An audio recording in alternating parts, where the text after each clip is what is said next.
The siren cut through the dormitory wall before I even opened my eyes. I fell out of bed, floor, cold. My claws found no grip on the tile, and I skidded into the desk leg, and pain bloomed white across my shoulder. And none of that mattered, because the siren only sounds for one reason on Halvin Station. Something big had entered orbit. Priya was already at the window, her feathers flat against her skull, the way they go when her whole body wants to run and has nowhere to run to. Owen stood behind her, gripping the curtain so hard his knuckles had gone pale gray. "Threat ship," Priya said. Her voice had no air behind it. "Threat ship. Threat ship. It's a threat ship." I got to the window, pressed my hand flat against the glass like that would help. It did not look like a threat ship. It looked like a mistake. A long gray splinter of metal. No grace to it. No curve. Nothing that our shipwrights would have called beautiful. It hung in the black above the station ring, and every warning light on the station was screaming about it, and I could not understand why, because it was ugly, and ugly things are not supposed to be the ones that frighten you. Then it opened a hangar bay, slow, patient, and something small detached from it, and began to fall toward the docking spire, and Priya made a sound I had never heard her make before.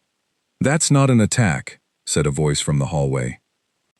Our dorm proctor, an older thrall named Master Doran, stood in the doorway with a data slate clutched to his chest like a shield. "That is a diplomatic shuttle. Sit. All of you. Sit down before you fall down." Nobody sat down. "Whose ship?" Owen said. Not really a question. More like a plea for the answer to be something we already knew how to be afraid of. Master Doran did not want to say it. I could see that in the way his mouth worked before the word came out. "Human," he said. "It's a human ship." The word landed in the room and did nothing, at first, because none of us had ever needed to be afraid of that word before. It was a rumor word, a word from border briefings and adult conversations that stopped when we walked into rooms. Humans were the new species out past the rim, the ones the assembly had spent 2 years arguing about, the ones nobody could agree were dangerous or merely strange. I did not feel afraid of the word. I felt afraid of the silence that came after it, because Master Doran's feathers had gone flat too, and he was an adult, and adults were not supposed to do that. By midday, the whole academy knew 3 things. A human warship called the Meridian had taken position at the edge of our system, close enough to see, far enough to argue it wasn't a threat. Second, the assembly had granted it clearance, because the Drask fleet had been spotted 2 systems over, and someone, somewhere, had decided that the thing that frightens everyone equally is sometimes the thing you invite to stand next to you.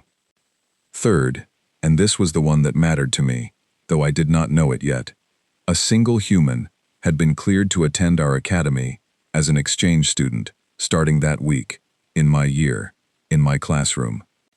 I heard it from Owen at lunch, and I laughed, because it sounded like a joke someone had built badly. "A human," I said, "in school. With us. That's what they're saying. Why would they send a soldier's family to a school on a border station during a war scare?" Owen shrugged, and shrugging is not something Thrall do easily. Our shoulders aren't built for it, so his came out stiff and wrong, and that told me more than his answer did. "Maybe it's not a soldier's family," he said. "Maybe it's just what they do. Send their young out into danger and see what comes back." I did not sleep well that night. I kept thinking about the ship, the ugly gray splinter with no grace in its lines, and how it had hung there anyway, patient, unbothered, like it already knew it did not need to be beautiful to be believed. The next morning I was assigned as orientation partner to the new student. I found out in the worst possible way, which was that my name was read aloud in front of the entire class by Professor Cade, and 40 pairs of eyes turned to look at me with an expression I can only describe as relief, because it meant it would not be them. "Vela," Professor Cade said, "you'll show our new student around today. Please make him feel welcome." The classroom door opened. I want to say I felt the danger immediately. The way the stories tell it. The way it gets told afterward, when everyone already knows how the story ends. I did not. What I felt was confusion, because the thing that walked through the door did not look like a threat ship. It looked like a mistake, the same way the Meridian had looked like a mistake. Soft-edged and unarmored, and wrong for the role it was supposed to play. He was tall, taller than any Thrall in the room, taller than Professor Cade even, with skin the color of dry sand, and hair the color of the sand under it, cut short and plain. No scales, no feathers, no visible plating of any kind, which on any world I knew, meant one thing and one thing only, and that thing was prey. He was smiling. Wide, open, every tooth on display, and on Halvan, that is the oldest threat there is, the bared teeth display that precedes a bite, and I felt every hair along my spine lift at once, and beside me, Priya actually took a step back into her chair. Professor Cade did not react. Professor Cade, who once made an entire class recite emergency drills for showing too much tooth in a debate, stood there and let the human bare every one of his teeth at a room full of children, and said nothing. "Hi," the human said. "I'm Ethan." His voice did not match his face. It was low, and it did not shake, and it carried none of the caution I would have expected from something walking alone into a room of 30 unfamiliar predators, because from where I stood, we were the predators. We had the claws, we had the numbers, and he had nothing but that terrible open smile and a voice like still water. He found me with his eyes. I do not know how. I had not moved, had not spoken, had done everything a thrall does to become unremarkable in a room full of larger things.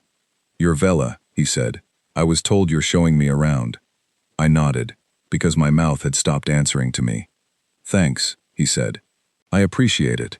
Nobody had ever thanked me for being assigned to do something. It threw me more than the teeth had. We walked the halls together after the bell, and I kept 2 arm lengths of distance between us at all times, the way you are taught to walk near something you have not yet classified. He did not seem to notice, or if he noticed, he did not comment, which was somehow worse, because it meant either he was unaware of how strange his presence was, or he was so used to that distance that it no longer registered as unusual. I showed him the dining hall, the library terminal, the garden dome where the youngest students grew food crops as part of their studies. He asked good questions. He remembered names after being told them once. He held a door for an elderly proctor without being asked, and the proctor flinched away from him so hard, she dropped her data slate, and he knelt and picked it up, and handed it back with that same open smile, and said something kind about her research, which I later learned he had read the title of Upside Down in the 2 seconds before she dropped it. I noticed his pulse before I noticed anything else that mattered. It happened by accident.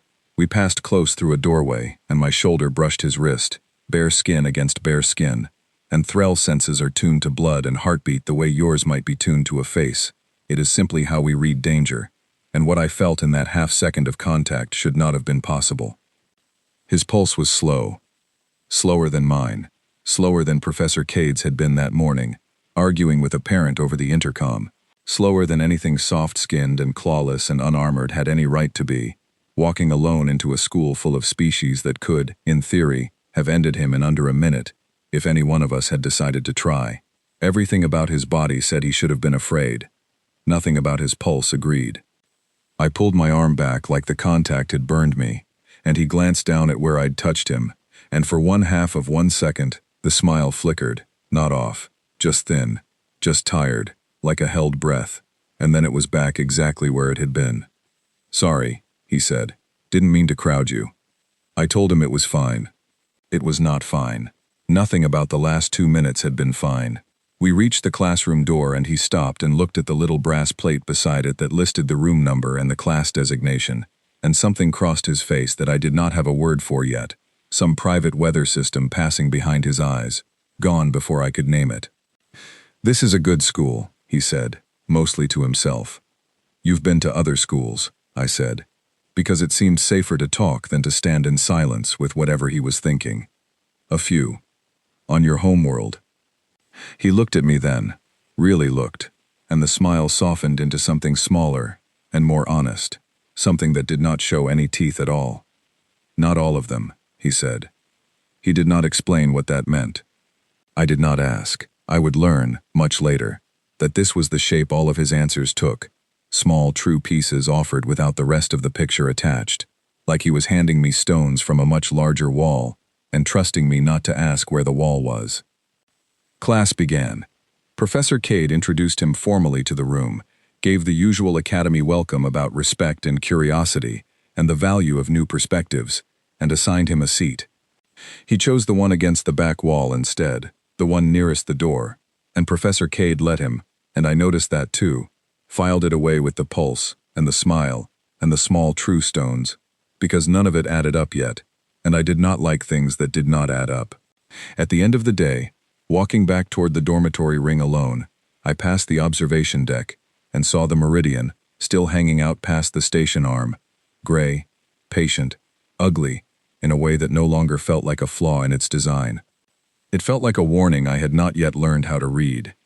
I did not know, standing there, that I had just spent a day beside the reason the whole galaxy would eventually learn to fear something soft-skinned and smiling and clawless. I only knew that something about the new student did not sit right in my chest, the way a held breath does not sit right, and that whatever he was carrying under that easy voice and that careful, toothy welcome, he had been carrying it for a long time before he ever walked through our door. The days after that first meeting fell into a rhythm I did not expect, mostly because Ethan Cole refused to behave like the emergency everyone's instincts kept insisting he was. He turned in his assignments early. He laughed at Owen's terrible jokes, the real kind of laugh, not the polite kind, the kind that made his shoulders shake and his eyes water, and somehow that was almost more unsettling than the smile, because it meant the smile was not a mask he wore all the time. It meant there was a real person under it, capable of being surprised into joy, and that made it harder to hold him at arm's length, the way every instinct I owned kept demanding. Priya warmed to him first. She was the bravest of us in ways that had nothing to do with size, and by the second week she had stopped flattening her feathers when he walked into a room, and by the third, she was arguing with him about a mathematics proof in the sort of loud, delighted voice she used only with people she had decided to like. I was not so quick. It was not the teeth anymore. I had learned by then that the smile was simply how humans made themselves look less dangerous to everyone around them, an apology worn on the face instead of spoken aloud. Professor Cade had explained it to the class in a careful, neutral tone during a cultural studies lesson, the kind of lesson clearly written by someone higher up the chain who had decided the whole station needed to hear it before anyone did something they regretted. Showing teeth, on Ethan's world, meant safety. It meant I am trying not to frighten you. It was, Professor Cade said, an effort humans made almost without thinking, the way a threll might flatten their feathers to seem smaller in a crowded room. Knowing that changed how the smile looked to me. It stopped looking like a threat and started looking like work. A performance kept up, class after class, day after day, for an audience that had no idea it was being performed for. That knowledge should have settled something in me. Instead, it opened a different question, one that followed me around for days before I found the nerve to look at it directly. If the smile was effort, what was underneath it, when he let it drop? I got my answer during a fire drill, 3.5 weeks into the term, and it was not an answer I had been prepared to receive. Halvin ran fire drills quarterly, mandatory, the kind of exercise everyone treats as a nuisance because nothing has ever actually gone wrong during one, in the Academy's 40-year history. The alarm sounded in the middle of a lecture on orbital mechanics, and Professor Cade sighed the put-upon sigh of a teacher who has lost 15 minutes of lesson time to bureaucracy, and told us to line up and proceed to the east stairwell, in an orderly fashion. We did not proceed in an orderly fashion. We never did. 30 adolescents crowding toward a single doorway is never orderly, no matter how many times you drill it. And this time was worse, because a supply cart had been left blocking half the corridor outside our room, and the crush of bodies trying to funnel around it turned into the kind of jostling panic that fire drills are supposed to train out of you, and somehow never do. Priya went down first. Not badly, just a stumble, her foot catching the cartwheel, and she hit the floor hard enough that the breath went out of her, and in the space of 2 seconds, the crowd behind her simply kept moving. Because that is what crowds do. They do not stop for the one who fell. They close over the space like water. I saw it happen, and I could not reach her. I was 3 bodies back, boxed in, my own claws digging half-moons into my palms, and I heard myself shout her name into a wall of shoulders and feathers, and nobody turning to listen. Ethan was already there. I do not know how he crossed the distance so fast. One moment he had been near the back of the line, patient, unremarkable, and the next he was crouched over Priya with one arm braced against the supply cart, holding it steady, holding the crush of the crowd off her with nothing but the width of his own body, and his voice cut through the noise in a tone I had never heard him use. Not loud, lower than loud, the kind of voice that does not need volume because something in its shape makes people listen anyway. Stop pushing. Slow down. Nobody's dying today. Walk. Don't run.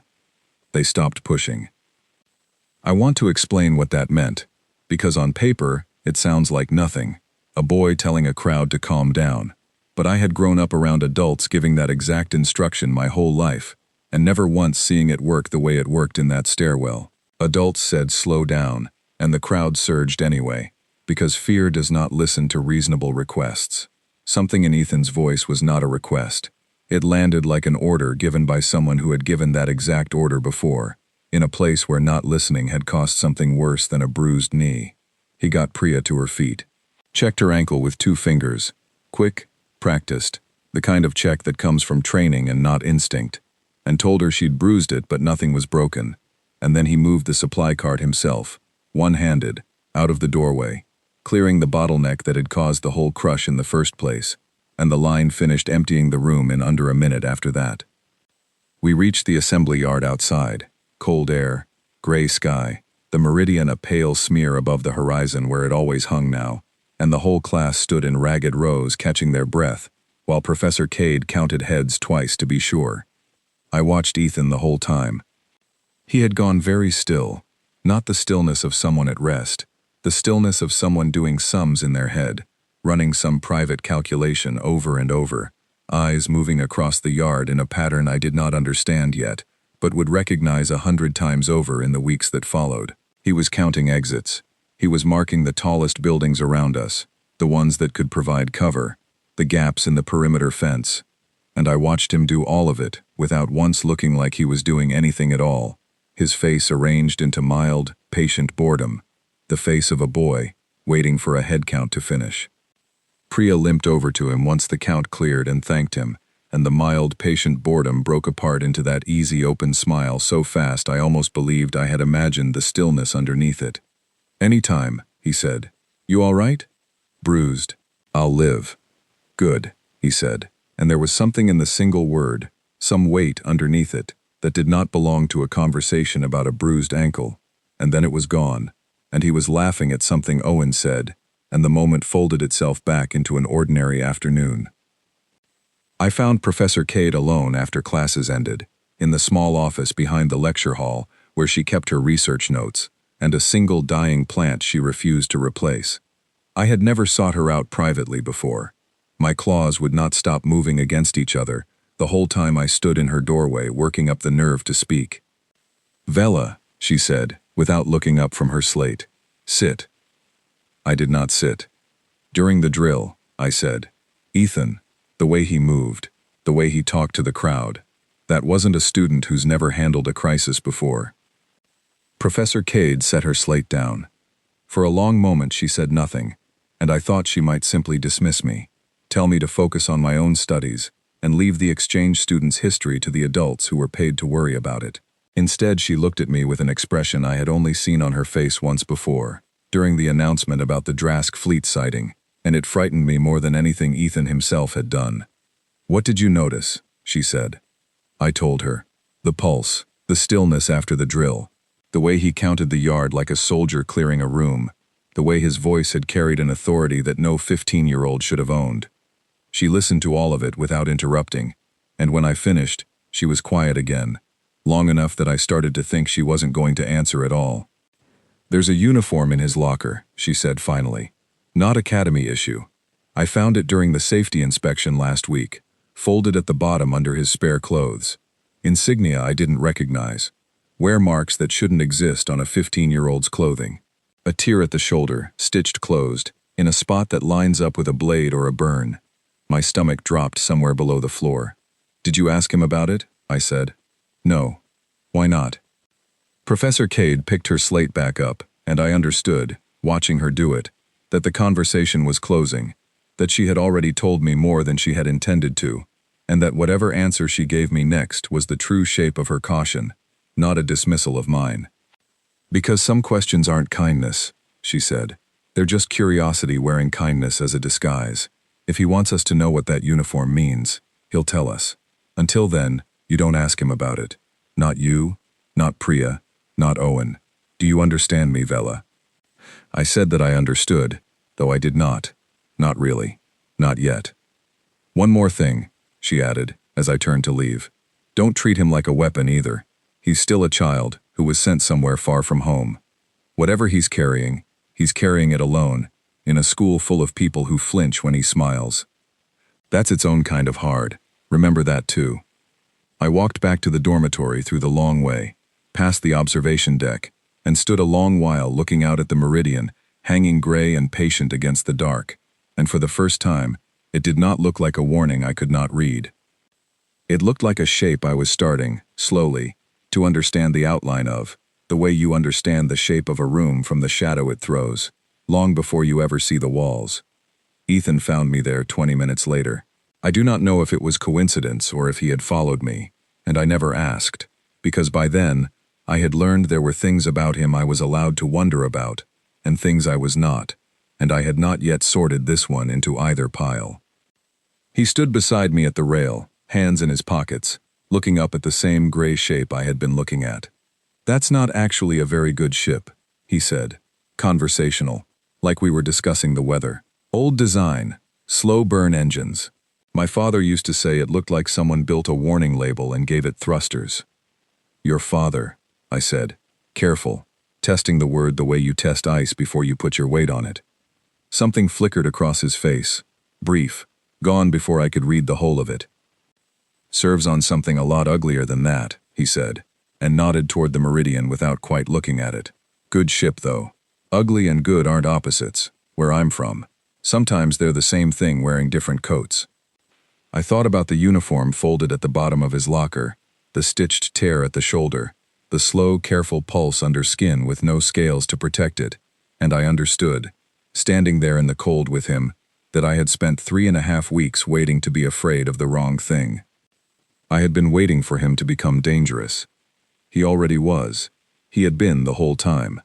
What I had actually been waiting for, without knowing it, was to understand that being dangerous and being kind had never once, for him, needed to be different things. Do you miss it? I asked. Wherever you're from. He was quiet a moment, and when he answered, his voice had lost the easy conversational lightness it usually carried, replaced by something smaller and more honest, the same tone he'd used the first day, when he said not all of them, and let the rest of the sentence stay unspoken. Every day, he said, but I'm glad I'm here instead. He did not explain that either. I did not ask him to. I was starting to understand that some sentences from Ethan Cole were not meant to be finished, that he handed them to you exactly as large as he could bear to make them, and that the rest of the weight stayed with him, folded up somewhere under that easy smile, the way the uniform stayed folded at the bottom of a locker nobody was supposed to open. We stood at the rail together until the cold drove us both back inside, and neither of us spoke again about fathers, or uniforms, or the ship that hung above us like a promise nobody on Halvin yet understood the terms of. The field trip to the Outer Ring hydroponics facility had been planned since the start of term, long before anyone knew a human ship would be sitting on our horizon, or that a human student would be sitting in our classroom. And by the time the date arrived, I had almost convinced myself that nothing about that day would be remarkable at all. I was wrong, in a way that changed how every single one of us looked at Ethan Cole for the rest of the year. The hydroponics facility sat on the far side of the station ring, reachable only by the old transit shuttle line that had been in service since before any of us were born, a rattling, groaning thing that Professor Cade always joked was held together by faith and spare bolts. 30 of us packed into 2 shuttle cars that morning, restless with the particular energy that any excuse to leave the classroom produces in adolescence of any species, and I remember laughing at something Priya said, and I remember Ethan sitting near the back with Owen, arguing cheerfully about whether human food and Threll food could ever actually taste the same to 2 different sets of tongues. I do not remember being afraid. That is the part I keep returning to, afterward. I had no warning at all. The transit line ran along the outer skin of the station ring, close enough to open space that the windows showed nothing but black and stars for most of the journey, a view that had stopped being impressive to any of us around age 6. We were 40 minutes in, past the halfway marker, when the shuttle car gave a lurch that threw half the class out of their seats. Not a bump, not the ordinary shudder of old machinery doing its job badly. A lurch, sideways, hard enough that Priya's data slate went skidding across the floor, and Owen's shoulder slammed into the window with a crack of sound that made my whole spine go rigid. The lights flickered once, twice, and died. For 3 full seconds there was only the dark and the sound of 30 adolescents breathing too fast, and then the emergency lighting kicked on, dim red, throwing everything into shadows that made familiar faces look like strangers, and the intercom crackled to life with the shuttle conductor's voice pitched high and thin, with something that was not quite panic yet, but was standing very close to its door. Hull seal failure. Section 4. All passengers remain seated. Emergency systems are engaging. Remain calm. Remain calm is a sentence that has never once made anyone calmer. The car tilted. Not dramatically, just enough that everything unsecured slid a few inches toward the rear, enough that the structure under our feet groaned in a way structures are not supposed to groan, and somewhere toward the front of the car someone screamed, and that scream broke something loose in the rest of us, because 30 adolescents who had just felt a hull seal fail 40 meters from open vacuum do not need much of an invitation to start screaming too. I could not move. I want to be honest about that, because it is the truest thing I can tell you about that day. Every instinct I had ever been born with told my body to freeze, to go small, to wait out the danger the way a thrall waits out a predator passing through tall grass, and my body obeyed that instinct completely, locking my limbs in place while my mind screamed at them to do something else. Ethan moved.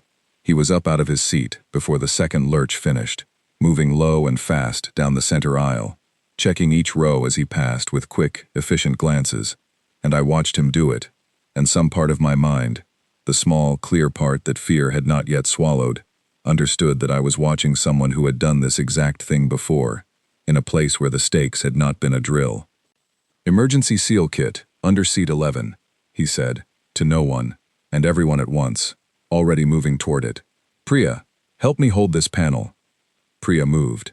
I do not know how she found the ability to move when I could not, but she was up and beside him in seconds, holding a loose access panel steady while he worked, and I heard him talking the whole time, low, even, that same voice from the stairwell that did not need volume to be obeyed.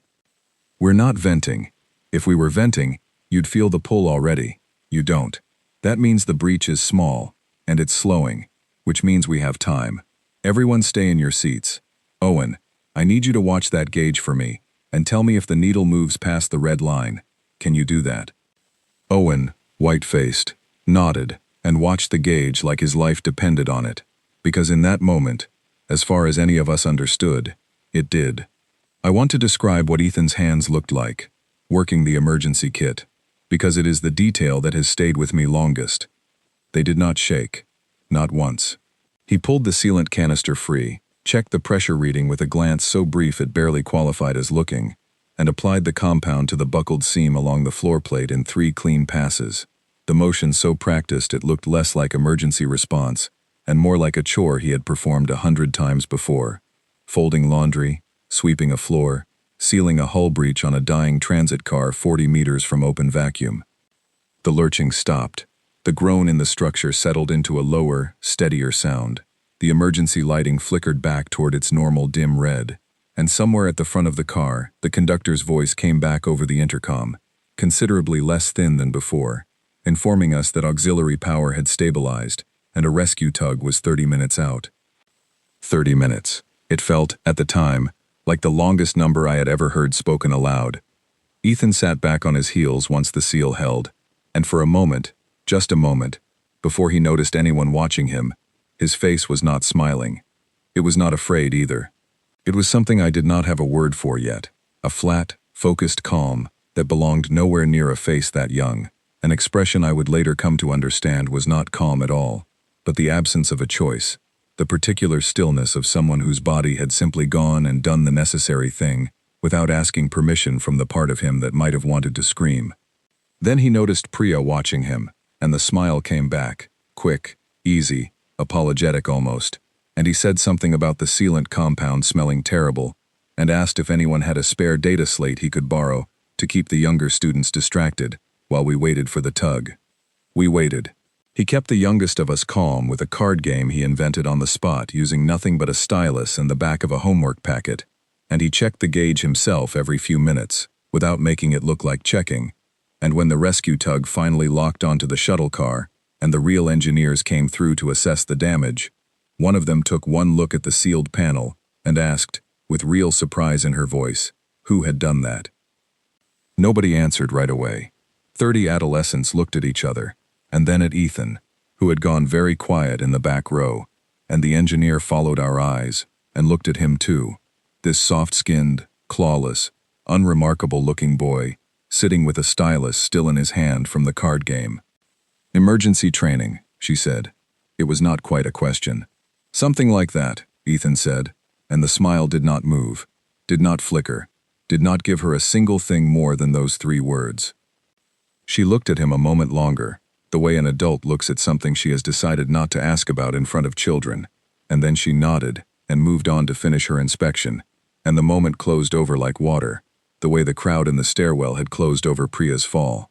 Except this time, it was 30 adolescents doing the closing, all of us silently agreeing not to speak the questions sitting in the middle of the car. We reached the station an hour later than scheduled. The hydroponics trip was canceled. Nobody complained about it. I found myself walking beside Ethan on the way back to the dormitory ring, both of us quiet, the rest of the class scattered ahead of us in small clusters, still talking too fast and too loud, the way people do after fear has passed through them and left something jangling behind. "You've done that before," I said. Not a question. I had decided, somewhere in the last hour, that I was done asking him questions shaped like doors he could choose not to open. "Done what?" he said, mild, easy, the performance already sliding back into place. "Sealed a hull breach. Kept a room from panicking. All of it. You didn't learn that from a school drill." He was quiet for several steps. When he answered, his voice had dropped the easy lightness again, the way it had at the rail overlooking the meridian, the way it seemed to do only when he had decided, for whatever private reason, that a particular sentence deserved to be said honestly. "No," he said, "I didn't. Where did you learn it?" He stopped walking. We were near the edge of the garden dome, the tall crop stalks throwing long shadows in the artificial evening light, and he looked at them for a moment instead of at me, and I understood that he was deciding how large a stone to hand me from whatever wall he kept the rest of himself behind. "Somewhere I didn't get to be a kid for very long," he said. "That's all I've got for you today, Vela. I'm sorry." I told him he didn't need to apologize. "I know," he said. "I do it anyway." We walked the rest of the way in silence, and I did not press him further, because Professor Cade's warning was sitting in my chest the whole time. Some questions aren't kindness, they're just curiosity wearing kindness as a disguise, and I had already asked more than I had any right to. But I could not stop thinking about the flat, focused stillness on his face in the moment before he noticed he was being watched, the total absence of hesitation in his hands as he worked the sealant compound, the easy, practiced authority in a voice too young to have earned it through anything ordinary. 30 of us had been on that shuttle car. 30 of us had frozen, or screamed, or clung to each other while the lights failed and the hull groaned around us. One of us had simply gone and fixed it, the way you fix a leaking pipe, the way you fix a problem you have already fixed 100 times before in places far worse than a school transit line, and then folded the fixing away behind an apologetic smile before anyone could ask him what that meant. That night I lay awake a long time, staring at the dormitory ceiling, turning the day over and over the way you turn over a stone looking for what's living underneath it. I had come to Halvan Academy afraid of predators with claws and teeth and armor, the ordinary shapes danger was supposed to take. I understood, lying there in the dark with the memory of Ethan's steady hands still fresh in my mind, that I had been looking for danger in entirely the wrong shape the whole time. The most frightening thing on that shuttle car had not needed claws at all. It had needed only a still, quiet certainty about what to do when everyone else's body had locked in place, and the terrible, patient willingness to have learned that certainty somewhere I was fairly sure I did not want to know the name of. I thought about the uniform folded at the bottom of his locker, I thought about the tear at the shoulder, stitched closed, in a spot that lined up with a blade or a burn. And for the first time since he had walked through our classroom door with his teeth bared in a threat display that was actually an apology, I let myself wonder, honestly, plainly, without flinching away from the thought, what exactly humanity had built, out there past the rim, when it built something like Ethan Cole, and then decided the safest place for it was a border school, sitting 40 minutes from a fleet everyone was too frightened to name out loud. Word of the shuttle incident spread through the academy faster than any official report could have managed, the way stories do among children, growing a little stranger and a little larger with each telling, until by the end of the week, half the underclassmen believed Ethan Cole had personally held the hull of the transit car together, with his bare hands. He hated it. That was the part that surprised me most. I expected him to enjoy the attention, or at least to be indifferent to it the way some people are indifferent to being talked about. But instead, I watched him grow quieter through that week, the smile staying in place but thinning at the edges, the easy laughter with Owen coming a half-second slower than it used to, and by the time the weekend arrived, he had started eating lunch alone at the far end of the garden dome, instead of with the rest of us. I found him there on the 7th day, sitting cross-legged among the crop rows with a data slate balanced on his knee that he was not actually reading, and I almost turned around and left him to it, because Professor Cade's warning was still sitting heavy in my chest, and I had promised myself I would not go looking for doors he had not offered to open. But there was something in the particular slump of his shoulders, some smallness in the way he sat, that did not match anything I had seen from him before, and I found myself sitting down across from him instead of walking away. "You don't have to talk to me," I said. "I'll leave if you want." "I don't want," he said, and moved the data slate aside to make room, and for a while, neither of us said anything at all, which turned out to be exactly the right amount of conversation for that particular afternoon. The crop stalks rustled overhead in the ventilation breeze, the artificial light doing its slow imitation of late afternoon sun, and somewhere in the quiet, I found the question I had been carrying since the first day, since the classroom door opened and every hair on my spine had lifted at the sight of his bared teeth. "Why do you smile so much?" I asked. It was, I thought, the smallest and safest version of every larger question I actually wanted to ask him. Not why do you move like a soldier, not what was in the uniform folded at the bottom of your locker, not what did they do to you, wherever you learned to seal a hull breach with hands that do not shake. Just the smile, just that one small, strange, constant thing. He looked at me for a long moment before he answered, and something in his face shifted, some weight settling differently across it. And when he spoke, his voice had none of the easy lightness it usually wore in front of the rest of the class. "Where I'm from," he said, "showing your teeth like this isn't a threat. It's the opposite. It's the thing you do on purpose, so the people around you know you're not one." I did not understand at first. I told him so. "Humans are built wrong for most of the galaxy," he said, and there was no self-pity in the way he said it, just a flat, practiced honesty, the tone of someone reciting a fact he had been given a long time ago and had stopped being surprised by. Wrong pulse, wrong stillness. We don't flinch the way we're supposed to. We don't flatten down or puff up or do any of the things that tell another species we're harmless. Every briefing anyone's ever written about first contact with humans says the same thing near the top. At rest, most species read us as predators. Doesn't matter how young we are. Doesn't matter how soft our skin is, or how easy we'd be to hurt. Something about the way we hold still reads as a threat to almost everyone we meet. "So the smile," I said, slow, working it through, "is the fix," he said. "It's not real. Not most of the time. Not the way you mean real. It's a tool. Something we do on purpose, every day, in every room, so the people around us don't spend the whole conversation braced for something that isn't coming. My mother taught me that before I could walk. Smile first. Smile before they have a reason to be afraid of you, because by the time they find the reason, it's already too late to undo the fear." I thought about the classroom door, the wide bared grin that had made Priya step back into her chair, the wrongness I had felt looking at it, certain in every instinct I owned that I was looking at a threat display. I had been right, in a way.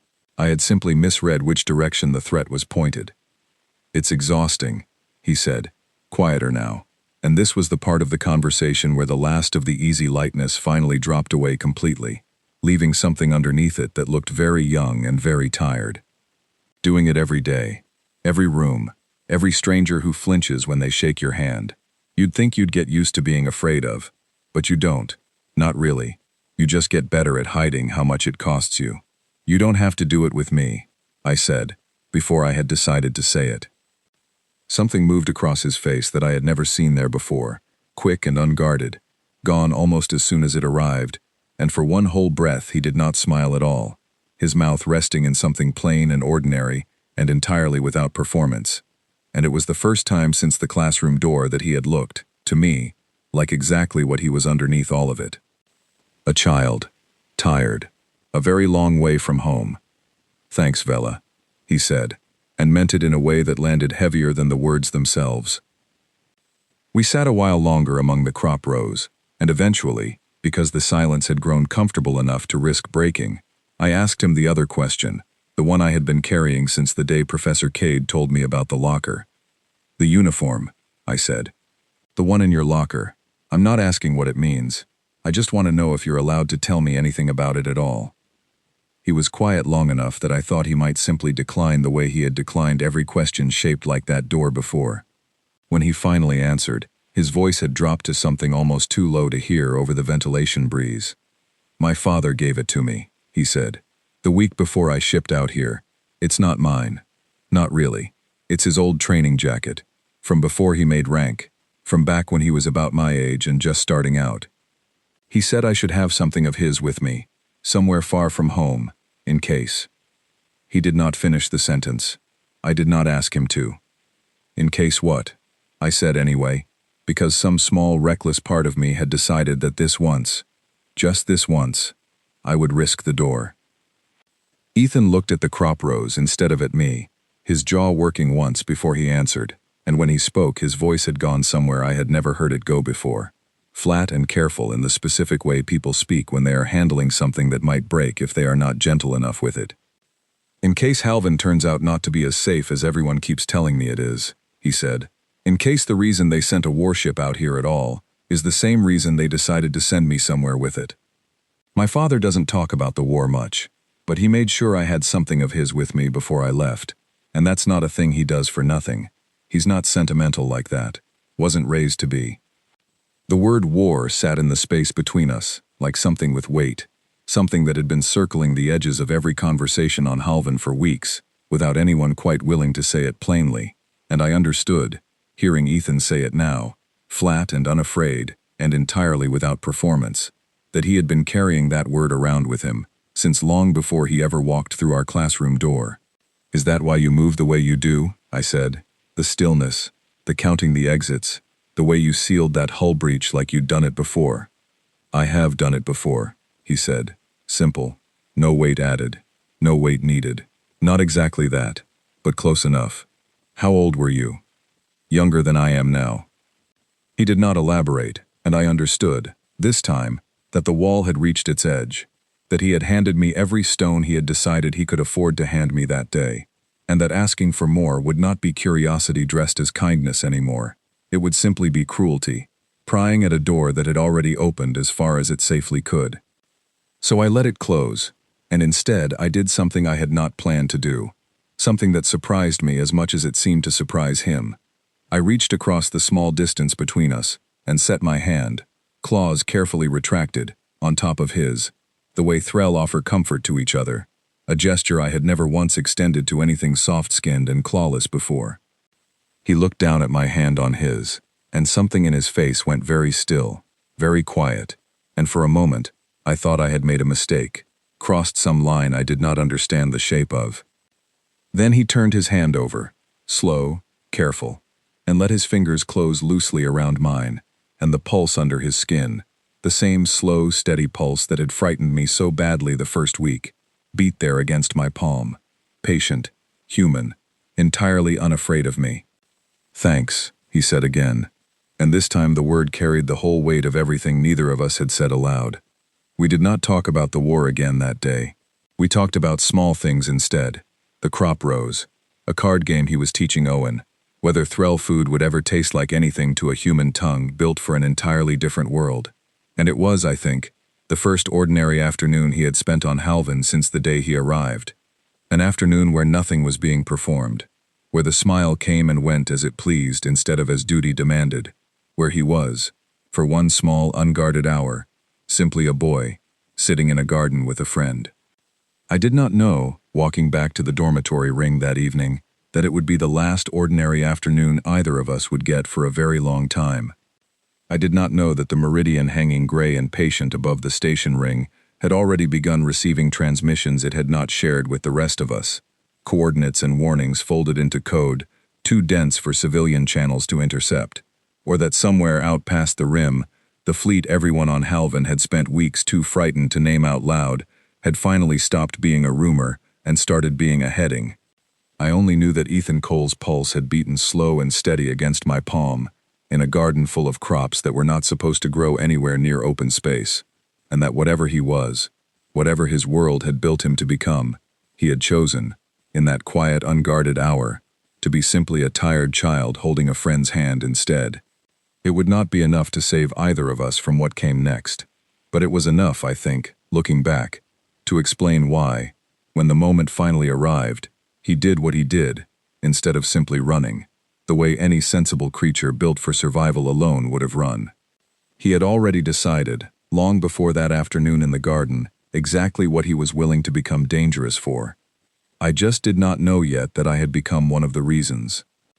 The alarm that woke Halvin Station 3 nights later was not the fire drill alarm, and every Threll in the dormitory ring knew the difference in their bones before their minds had finished catching up. It was lower, longer, the kind of sound the station's engineers had built to travel through bone as much as air, so that even the deepest sleeper would wake with their body already moving, before conscious thought arrived to explain why. I was on my feet before I understood what I was doing. Priya was already at the door, Owen behind her, and down the corridor I could hear other doors opening, other feet hitting cold floors, the whole dormitory ring waking at once into the particular silence that comes just before people start screaming. Master Doran's voice came over the intercom, and it was not steady, not the careful bureaucratic calm he usually kept even through fire drills. All students to designated shelter points. This is not a drill. Repeat, this is not a drill. Proceed immediately to your designated shelter points. We ran. I do not remember most of the corridor, only fragments of it, the cold floor under my bare feet, Priya's hand gripping mine so tight it hurt, the emergency lighting throwing everything into the same dim red that had filled the shuttle car 3 weeks before. And somewhere above us, through the observation ports we passed without slowing, a light in the sky that had not been there the night before, a scatter of new stars, where no stars belonged, moving in formation, closing. The Drask fleet had stopped being a rumor.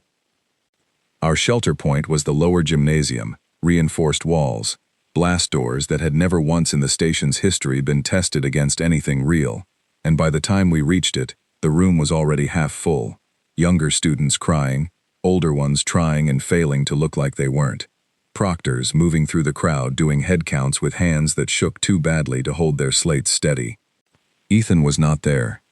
I noticed it before Priya did, before Owen did, a cold drop of understanding settling into my chest as I scanned the crowded gymnasium twice, 3 times, counting faces I knew, faces I had grown up beside, and not finding the one face that had come to matter more than I had ever expected it to.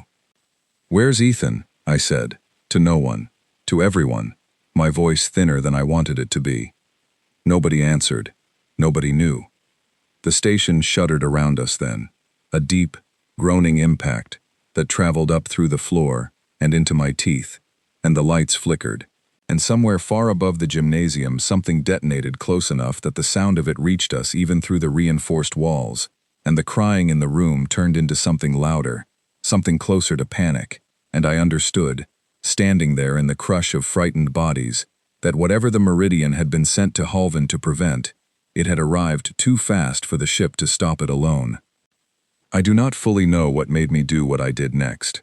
I have turned the moment over 1,000 times since, looking for the sensible version of myself that should have stayed in that gymnasium, safe behind reinforced walls, waiting like everyone else for the adults to fix what adults were supposed to fix. I did not find her. I only found the version of myself that pulled free of Priya's grip and ran back out into the corridor, back toward the dormitory ring, because some certainty had settled into me, plain and unshakable, that Ethan Cole was not hiding in a shelter point, and that if he was moving toward the danger instead of away from it, I did not want him to be moving toward it alone. Priya's shout followed me down the corridor. I did not stop.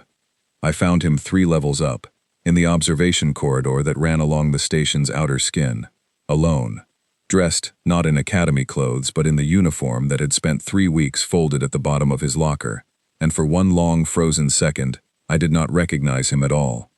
It fit him wrong, the way a jacket built for a taller, broader man fits a boy who has not finished growing into it yet, the sleeves rolled twice at the wrist, the shoulders sitting a little loose, but he wore it like it belonged to him anyway. Like the wrongness of the fit did not matter half as much as the fact of wearing it at all, and his face, when he turned and saw me standing in the corridor doorway, held none of the easy, apologetic smile he had spent 3 weeks performing for every room he ever walked into. It held the same flat, focused stillness I had seen for half a second on the shuttle car, before he noticed he was being watched. "Vela." His voice was sharp with something that was not quite anger. "You should be in the shelter. So should you." "That's not how this works," he said, and turned back to the console he had been working, a maintenance panel built into the corridor wall that fed diagnostics from the station's outer hull sensors, his hands moving over it with the same quick, sure economy I had watched him use to seal a hull breach 3 weeks before. "The Meridian's fighting a delaying action out there. Drask boarding craft are going to try for the docking spire. It's the softest point on the ring, and station defense doesn't have anything that can hold that corridor if they make it through. So call for help. That's not your job. You're a student, Ethan. You're 15. I'm also the only person on this level who's done this before," he said, and there was no cruelty in the way he said it, only that same flat, terrible honesty he had used in the garden, a fact recited without any pleasure in being right. "The corridor past the spire leads straight to the dormitory ring. If they get through to the shelter points. I'm not letting that happen while I stand around waiting for someone with more authority than me to catch up." The station shuddered again, closer this time, and somewhere down the corridor, a warning klaxon began cycling, red light chasing red light along the ceiling toward the docking spire, and I understood, with a clarity that had nothing sensible about it, that he was going to go toward that sound whether I stood in the corridor arguing with him or not. "Then I'm coming with you," I said. "No, you don't get to decide that." Something in his face cracked then, just slightly, just enough for me to see under it, and for one moment, he was not the soldier in the ill-fitting jacket at all. He was just a frightened boy who did not want the one friend who had ever taken his hand without flinching to walk toward the same danger he was walking toward. "Please," he said, and it was the first time I had ever heard him ask for something instead of simply offering it. "Please go back to the shelter, Vela. I can't do what I need to do out there if I'm also worried about you being out here." I went back. "I want to tell you, it was bravery that sent me back down that corridor toward the gymnasium, but it was not." It was his voice, the plea in it, the plain, undisguised fear for me sitting underneath all that flat, trained stillness, and I understood that the kindest thing I could give him in that moment was not my presence, but my absence, the one gift that would let him do, unburdened, whatever it was he had been built and trained and sent across half the galaxy to do. I do not know everything that happened in the docking spire corridor over the next 40 minutes.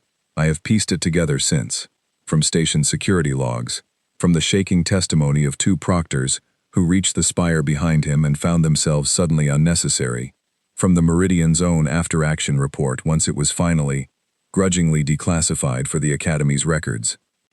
I know that 6 Drask boarding craft attempted to breach the spire. I know that Ethan Cole, alone, using nothing but a maintenance override, a fire suppression system, and whatever training his 15 years had somehow already given him, collapsed the pressure seals in the outer boarding corridor before the first craft could fully dock, venting the breach attempt back into open space before it ever reached the ring proper. I know that when the second wave tried a different approach, through a service conduit nobody outside station engineering was supposed to know existed, he was already there waiting, because he had studied the station schematics in his first week, quietly, without anyone noticing, the way he seemed to study everything. I know that by the time the meridian broke through the Drask formation and reinforcements finally reached the docking spire, the corridor was secure, the dormitory ring untouched, and Ethan Cole was sitting on the floor with his back against the outer wall, uniform torn at one shoulder, in a place that would need stitching later, breathing hard, alone, no audience left to smile for. I found him there myself, 20 minutes after the all-clear sounded, having slipped away from the gymnasium a second time despite Priya's furious whispered warnings, and I stopped in the corridor doorway and simply watched him for a moment before he noticed me. He was not smiling. His face, in that unguarded moment, held nothing performed at all. No careful apology, no practiced softness, built to make a room feel safe. It held only exhaustion, and something under the exhaustion that looked, more than anything else, like grief, old and familiar, and worn smooth with handling, the grief of someone who has done a necessary thing and found no relief waiting for him on the other side of it, only the knowledge that he would very likely have to do it again.